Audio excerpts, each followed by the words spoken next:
Los 7 motivos por los cuales la Wehrmacht no pudo defender las fronteras de Alemania. El ejército alemán de la Segunda Guerra Mundial es considerado por muchos la fuerza de combate más efectiva de todos los tiempos. Sin embargo, si bien fueron capaces de llevar a cabo campañas ofensivas espectaculares durante las primeras fases de la guerra, no consiguieron impedir que sus enemigos penetrasen en el corazón de Alemania. A continuación, en el programa de hoy, vamos a analizar los motivos por los cuales el antaño poderoso ejército alemán se vio incapaz de atrincherarse en sus fronteras y contener a los ejércitos aliados. Para ello, tenemos que remontarnos a los primeros días de 1945. Tras la fallida ofensiva en las Ardenas, la única esperanza de los líderes alemanes era organizar una defensa a ultranza en su territorio que consiguiese alargar la guerra de forma indefinida. Para ello, se habían movilizado todos los recursos materiales y humanos posibles, y la propaganda del Reich estaba a pleno rendimiento para elevar la moral lo máximo posible.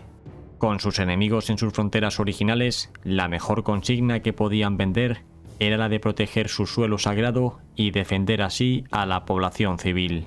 Si bien hasta la fecha se había perdido territorio que no era suelo alemán, las autoridades alemanas esperaban que este nuevo factor diese una motivación extra a las tropas y multiplicase su valor combativo.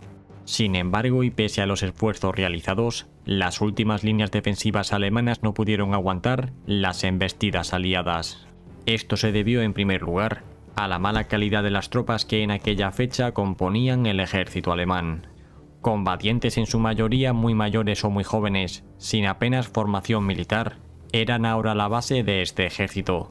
Si bien sobre el papel quedaba estupendo y hacía ver que Alemania todavía contaba con millones de efectivos, la realidad era que esta masa de hombres tenía muy poco valor combativo. Si bien este factor es muy importante, no es determinante de por sí, y más en una situación en la que se está a la defensiva. Sin embargo, los puntos que vamos a ver a continuación van a agravar todavía más esta mala situación. El siguiente factor hace referencia a la mala calidad del armamento y a la falta de todo tipo de suministros y munición.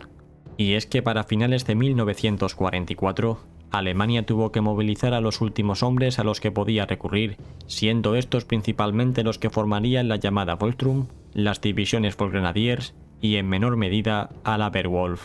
Si bien el número total de estos soldados se estima en alrededor de 7 millones, la realidad fue que no había armas para equiparlos a todos. Debido a ello, en este tramo final de la guerra se recurrió a todos los tipos de armas que tenían disponibles, llegando incluso a pedirle a cada hombre que trajese de casa su propia arma de caza y su uniforme improvisado. De esta forma, esto afectó en mayor medida a los efectivos que formaron el Volkssturm. En cualquier caso y a modo de resumen, durante estos últimos meses de la guerra los alemanes estaban usando una monstruosa cantidad de armas de diferentes modelos sin que hubiese ningún tipo de estandarización posible. Esto llevó a un auténtico caos logístico y a que muchas unidades se viesen usando material desfasado para el cual ya ni se fabricaba munición. Además, debido a esta escasez, los soldados tenían órdenes de no disparar tanto sus fusiles como sus piezas de artillería cuando no fuese estrictamente necesario, o lo que es lo mismo, solo en el momento en el que recibiesen el ataque enemigo. El siguiente apartado nos lleva a la escasez de combustible, que se traduce en una falta total de movilidad. Y es que tras la destrucción de sus principales plantas de producción de combustible en abril y mayo de 1944 y la pérdida de Rumanía en agosto de ese mismo año, las reservas de combustible del Tercer Reich no hicieron más que descender, hasta que para 1945 se hundieron completamente. Esto les impedía poder utilizar tanto a su aviación como a sus divisiones Panzer o motorizadas de forma correcta, y les obligaba a combatir en una guerra lo más estática posible. Esto se agrava todavía más cuando a sus enemigos les ocurría justo lo contrario, y habían hecho de la velocidad y movilidad su mejor aliado. Así pues, mientras que los aliados hacían uso de grandes formaciones blindadas, seguidas de infantería motorizadas que les permitían avanzar cientos de kilómetros en apenas unos días, las divisiones estáticas alemanas estaban prácticamente fijadas al terreno. A efectos prácticos, esto les hacía quedar fácilmente aisladas una vez que los aliados conseguían cualquier ruptura en el frente.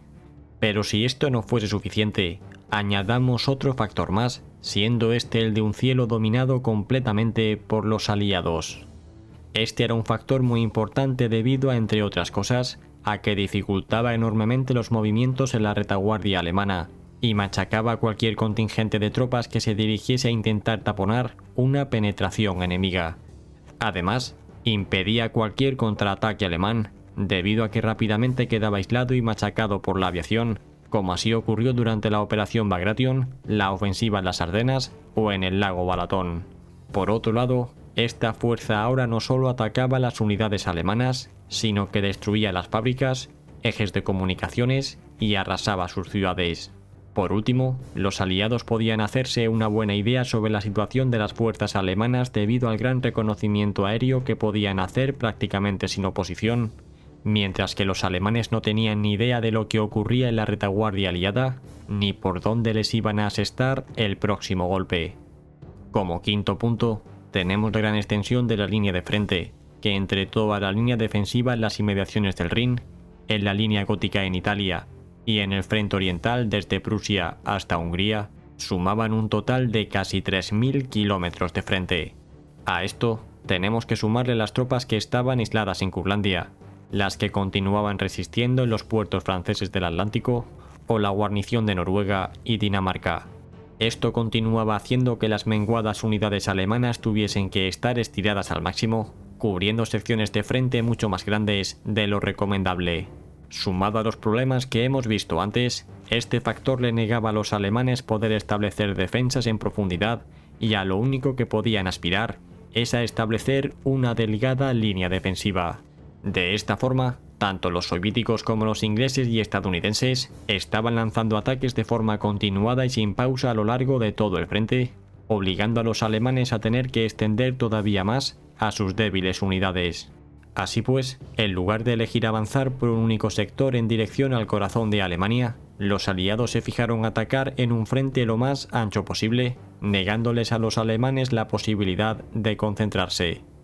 El sexto factor de nuestra lista hace alusión a las órdenes cada vez más rígidas que llegaban desde el cuartel de Hitler, en el que se ordenaba a las tropas resistir en posiciones indefendibles o carentes de sentido. Además, durante los últimos meses se ordenaba también el lugar exacto en el que se tenían que ubicar a las reservas blindadas, dando cada vez menos libertad a los comandantes. Por poner un ejemplo, esto ocurrió durante la defensa del río Vístula en enero de 1945, en donde gran parte de la reserva blindada recibió la orden de situarse en primera línea de frente, y fue barrida por el ataque inicial de la artillería soviética. A esto tenemos que sumarle además que muchas de las acciones defensivas durante los últimos meses estaban dirigidas por políticos regionales y no por militares con experiencia, teniendo tal vez el episodio más catastrófico cuando se puso a Himmler como comandante del grupo de ejércitos del Vístula. Y por último, tenemos el factor número 7 de nuestra lista, que hace referencia esta vez a la situación de superioridad total en la que se encontraban los aliados. Y es que si bien la mala situación en la que estaba Alemania se hubiese podido mantener si sus enemigos hubiesen estado igual que ellos, la realidad fue muy distinta. En lugar de estar debilitados, los enemigos de Alemania continuaban teniendo un poder ofensivo enorme y salvo alguna escasez puntual, no bajaron el ritmo en ningún momento. Una y otra vez golpearon a los alemanes en múltiples sectores del frente, haciendo unas concentraciones de aviones, artillería, carros de combate y efectivos descomunales.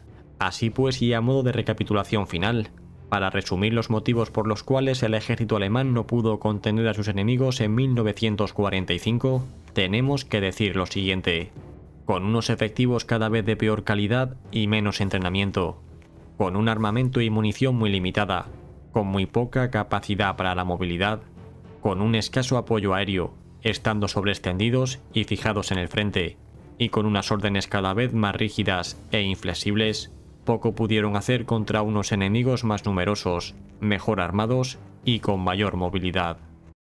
Y bien, ¿cuál factor consideráis que es el más importante de todos los que hemos nombrado? ¿Añadiríais alguno más? Si queréis analizar cuál fue la tasa de bajas tanto del ejército alemán como del ejército soviético durante esta fase final de la guerra, os dejo dichos programas en la descripción. Gracias a todos por formar parte de esta comunidad especialmente a los patrocinadores que hacéis esto posible. Suscríbete y comparte este programa si te ha gustado y nos vemos como siempre cada miércoles y domingo. Hasta pronto.